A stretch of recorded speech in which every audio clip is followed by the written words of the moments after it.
नमस्कार, मैं रचना शर्मा चढ़ती कला टाइम टीवी देख रहे हैं सभी दर्शकों का स्वागत करती हूं। आप देख रहे हैं हरियाणा के विशेष समाचार।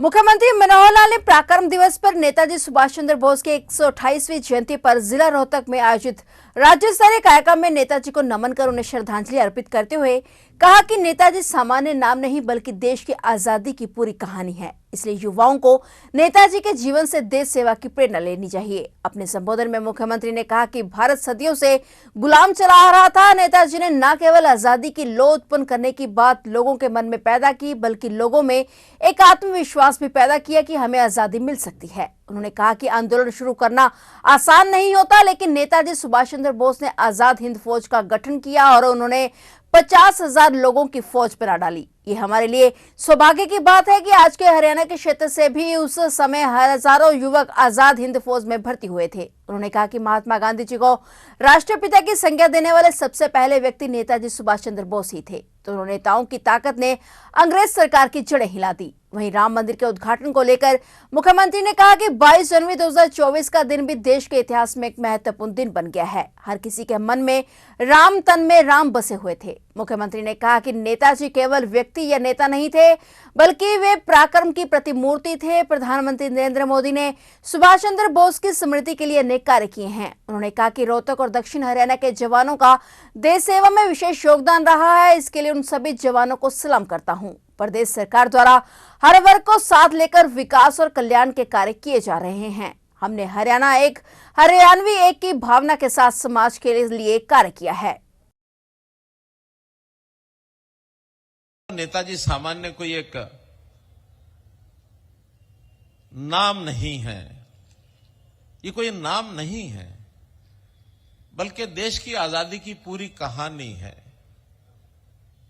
किस जज्बात से, किस जोश से न केवल आजादी की लौ उत्पन्न करने की बात लोगों के मन में उन्होंने पैदा की, बल्कि एक आत्मविश्वास पैदा करने की बात की। क्योंकि देश सदियों से गुलाम चला आ रहा था।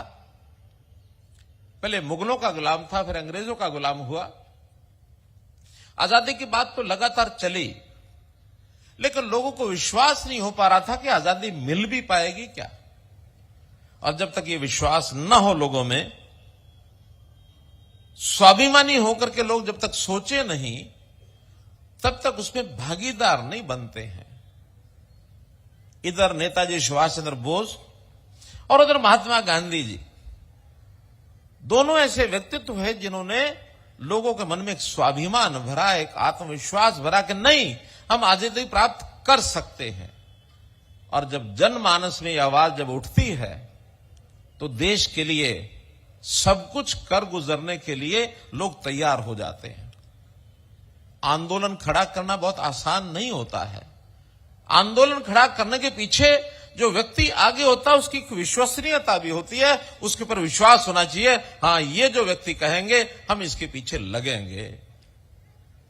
उसी में से दोनों अलग धाराओं में विषय शुरू हुआ, जिनको उस समय कहा गया कि एक गरम दल है, एक नरम दल है। गरम दल यानी किसी भी प्रकार के आंदोलन में, चाहे लड़ाई लड़ करके, संघर्ष करके हमें अपने दुश्मन को पराजित करना हो, तो उसके लिए तैयार रहना चाहिए। इसी में से हमारे नेताजी सुभाष चंद्र बोस ने आजाद हिंद फौज बनाई। यानी एक व्यक्ति 50,000 लोगों की एक फौज बना लेते हैं आईएनए के नाम पर। कोई देश, कोई सरकार तो बना लेता है। एक व्यक्ति के आह्वान पर घर घर से नौजवान निकले। और हम सौभाग्यशाली हैं कि ये क्षेत्र, जिसको उस समय तो हरियाणा शायद नहीं कहा जाता था, लेकिन अपना ये जो आज का हरियाणा भी अगर समझे, तो इसमें से भी हजारों युवक उनकी आजाद हिंद फौज में, आईएनए में भर्ती हुए। उनको कोई पैसा भी नहीं मिलता था, उनको गुजारा करने के लिए साधन भी नहीं मिलता था। घर परिवार छोड़ करके देश की आजादी के दीवाने उनकी फौज में शामिल हो गए। मरेंगे मारेंगे, देश को आजाद जरूर कराएंगे, ये उनका लोगों का। और दूसरा दल जिसको नरम दल के नाम से कहा गया, देश में असहयोग आंदोलन करो, सरकार का सहयोग करने की कोई जरूरत नहीं, और बिगुल बजाया अंग्रेज की सरकार के खिलाफ नेता बने महात्मा गांधी जी। महात्मा गांधी जी ने यात्राएं निकाली और उसके अंदर सारी जनता को साथ लगाया, कितना बड़ा आंदोलन खड़ा किया। एक बात की शायद जानकारी आप लोगों को होगी कि नहीं होगी, महात्मा गांधी जी को राष्ट्रपिता की संज्ञा देने वाले सबसे पहले कौन थे? सुभाष चंद्र बोस थे। सुभाष चंद्र बोस ने कहा महात्मा गांधी जी को राष्ट्रपिता का दर्जा मिलना चाहिए। दोनों पैरेलल चले, दोनों की ताकत ने अंग्रेज की सरकार की चूल्हे हिला दी उन शासन की। अंग्रेज ऐसे ही अपने आप नहीं चला गया, अंग्रेज को मजबूरी से इस देश को छोड़ना पड़ा। तो इस देश को जो छोड़ा है, उस नाते से ये जो आजादी का तराना गांव गांव में, गली गली में नेताजी के आह्वान के ऊपर जो शुरू हुआ, उसमें आज के इस समय में हम उनको शत शत नमन करते हैं, उनको अपनी श्रद्धांजलि देते हैं। नेताजी सुभाष जी को हम याद कर रहे हैं। अभी बहुत दूर नहीं, एक ही दिन पीछे हम चले जाएं कल के दिन के इतिहास में। कल का दिन 22 जनवरी 2024, ये भी इतिहास का एक दिन बन गया है।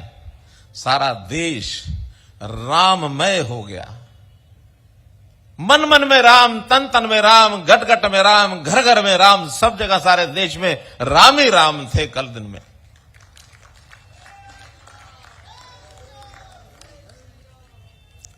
रामचंद्र जी त्रेता युग में हुए, हजारों साल पहले की बात है।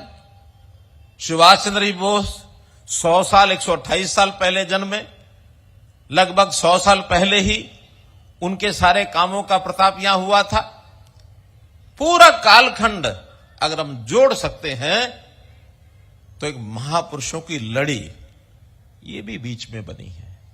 हर समय में महापुरुष देश में आते रहे हैं, चाहे उसमें भगवान कृष्ण की बात लेते हैं, चाहे हम उसमें गुरुओं की बात लेते हैं, चाहे उसमें छत्रपति शिवाजी की बात हम करते हैं, चाहे हम धन्ना भगत जी की बात करते हैं, चाहे उसमें महर्षि कश्यप की हम बात करते हैं।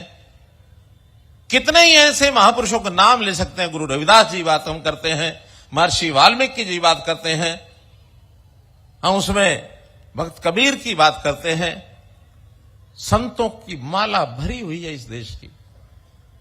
इन सब संतों ने भगवान कृष्ण से लेकर के और आज के ये महापुरुष तक अगर हम एक सूत्र में सारा बात पिरोते हैं तो ये सब लोगों ने इस समाज को जागृत करने के लिए, समाज में संस्कार पैदा करने के लिए, कर्तव्य जगाने के लिए भगवान कृष्ण ने गीता का संदेश दिया।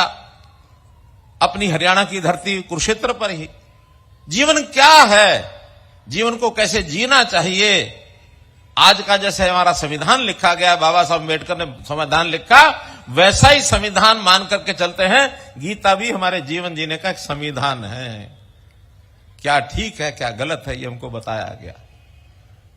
तो हम लोगों को शासन के नाते, ठीक कह रहे हैं रामनाथ शर्मा जी, कि लोग क्या समझते हैं सरकार का मतलब होता है गली बनाना, सड़क बनाना, स्कूल बनाना, कॉलेज बनाना, अस्पताल बनाना, और हमारे जो व्यक्तिगत काम करना, सरकारों का काम ये है, निश्चित रूप से है। और हम भरपूर तन मन के पूरे सहयोग से, आपके सहयोग से सब काम कर रहे हैं, उसमें पीछे नहीं है। लेकिन एक बहुत बड़ी एक त्रासदी, एक पीड़ादायक पाठ यह भी है कि पहले की सरकारों ने कभी ये नहीं सोचा विचार किया कि अपने देश के समाज के लोगों को यदि दिशा उसकी ठीक करनी है, संस्कारित करना, शिक्षित करना है, उनको कुछ ना कुछ उनका स्तर ऊंचा उठाना है, तो इन बाकी चीजों पर भी ध्यान देना चाहिए। ये 10 साल पहले तक किसी ने ध्यान नहीं दिया। मैं आभारी हूं, धन्यवादी हूं नरेंद्र मोदी जी की उस कार्य पद्धति का, जिन्होंने इन चीजों को उस समय ध्यान किया। और हरियाणा में भी आपके आशीर्वाद से जब से ये सरकार बनी है, हमने पिछले 3.5 साल में वो सारे काम किए हैं कि समाज में एक शुद्धता आनी चाहिए, समाज में करप्शन दूर होना चाहिए, क्राइम खत्म होना चाहिए, और कास्ट बेस्ड यानी जाति आधारित राजनीति ये समाप्त होनी चाहिए। तो भाई बहनों, ये सब काम करने के लिए हमको इन महापुरुषों की प्रेरणा ये लेनी चाहिए।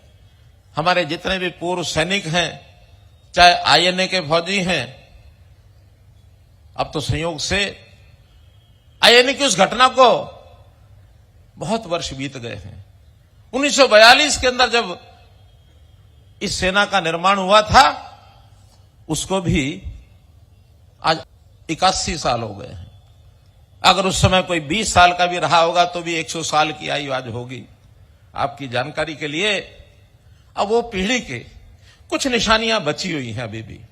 हमारे हरियाणा के अंदर आज ही मैं अपने डिपार्टमेंट से पूछ रहा था, मैंने डिप्टी कमिश्नर को कहा, जहां जहां आईएनए के जो सदस्य हैं, जो स्वतंत्रता उस समय के सेनानी आज हमारे बीच में जीवित हैं, जिनको हम सुभाष चंद्र बोस की एक निशानी मान सकते हैं, आज भी 3 बंधु ये हमारे बीच में हैं। उसमें से 2 बंधु तो रेवाड़ी जिले में हैं, 1 बंधु महेंद्रगढ़ जिले में हैं। रेवाड़ी के श्री हरि सिंह जी सन ऑफ भवानी सहाय, बुरथला गांव, आयु 105 वर्ष। दूसरे मंगल सिंह जी सन ऑफ छज्जूराम, गांव कोसली, रेवाड़ी, आयु 102 वर्ष।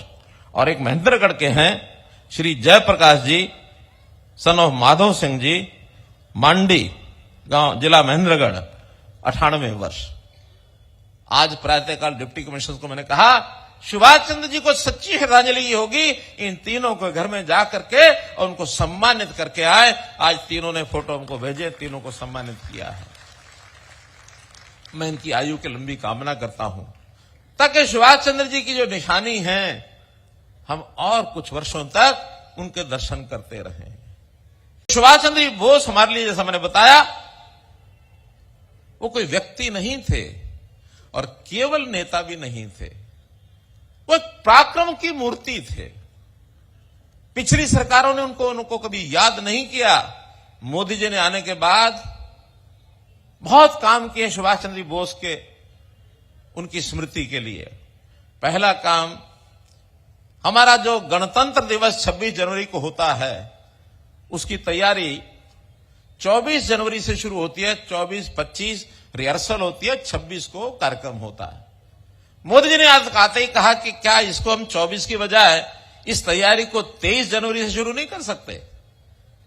उसको 23 जनवरी यानी आज से गणतंत्र दिवस की तैयारियां शुरू हो गई हैं। और मोदी जी ने आज के दिन को पराक्रम दिवस के रूप में नाम दिया। आज का दिन पराक्रम दिवस के रूप में मनाया जाता है। दूसरा, इंडिया गेट, हमने देखा है दिल्ली में, इंडिया गेट के नीचे एक ज्योत जलती थी। वो ज्योत कोई हमारी आजादी के साथ उसका संबंध नहीं है, उससे पहले से बताते हैं वो कभी जलाई गई होगी अंग्रेज सरकार ने, उसको बाद में एक सेना के प्रति श्रद्धांजलि का नाम दे दिया गया। लेकिन मोदी जी ने कहा कि यहां वास्तव में हमारे देश की सेना के प्रेरणा स्रोत, आदर्श, वो है नेताजी सुभाष चंद्र बोस। इस जगह पर नेताजी सुभाष चंद्र बोस की प्रतिमा लगनी चाहिए। इंडिया गेट पर आज उनकी प्रतिमा स्थापित है। तो ये थे हरियाणा के विशेष समाचार। और नए समाचारों के साथ फिर से हाजिर होंगे। तब तक के लिए देखते रहिए चढ़ती कला टाइम टीवी।